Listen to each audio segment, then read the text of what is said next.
Dan pemirsa, untuk mengetahui informasi terkini dari gedung KPK, kita bergabung dengan reporter Nori Utari dan juru kamera Rio Cornelianto. Ya, selamat siang Nori. Apakah Rio Capella sudah hadir di gedung KPK? Iya, Cakri, benar sekali bahwa mantan Sekretaris Jenderal Partai Nasional Demokrat atau Nasdem yaitu Patrice Rio Capella telah memenuhi pemanggilan KPK dan ini merupakan pemanggilan KPK untuk kedua kalinya. Sebelumnya Patrice Rio Capella enggan memenuhi pemanggilan pertama oleh KPK. Hal tersebut dikarenakan Patrice Rio Capella telah mengajukan permohonan gugatan pra-peradilan ke Pengadilan Negeri Jakarta Selatan pada Senin lalu sehubungan dengan keputusan KPK yang menetapkan dirinya sebagai tersangka. Namun pagi tadi Patrice Rio Capella didampingi oleh kuasa hukumnya yaitu Magdir Ismail pagi tadi tepatnya pada pukul 9 pagi waktu Indonesia Barat datang ke gedung KPK dan hingga saat ini Rio Capella masih melakukan pemeriksaan lebih lanjut di dalam gedung KPK dan para media pun hingga kini masih menunggu hasil dari pemeriksaan pada hari ini.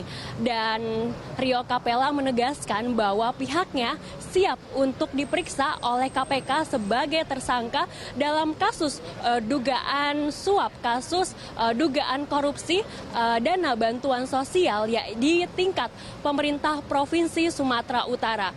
Patrice Rio Capella diduga telah menerima sejumlah uang yaitu sebesar 200 juta rupiah dari Gubernur Sumatera Utara nonaktif Gatot Pujo Nugroho beserta istrinya yaitu Evi Susanti guna untuk mengamankan kasus ini di tingkat Kejaksaan Tinggi Sumatera Utara dan juga Kejaksaan Agung. Cakri. Ya, Nori, lalu bagaimana dengan upaya pra-peradilan yang diajukan oleh Rio Capella?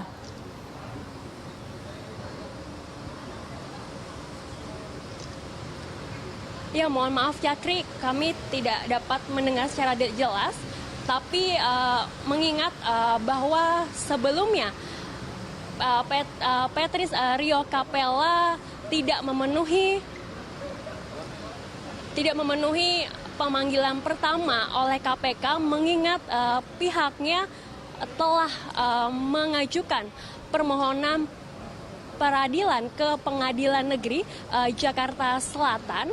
Hal tersebut dikarenakan mengenai penetapan KPK yang telah menetapkan dirinya sebagai tersangka.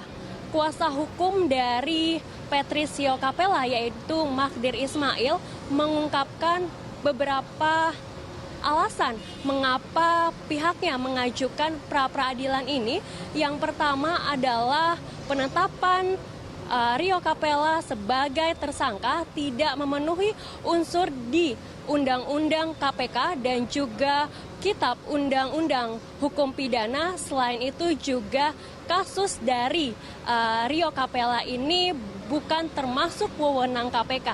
Dan yang terakhir bahwa pasal yang dikenakan kepada Patrice Rio Capella berbeda dengan pasal yang dikenakan oleh tersangka lain yang masih dalam kasus yang sama. Cakri.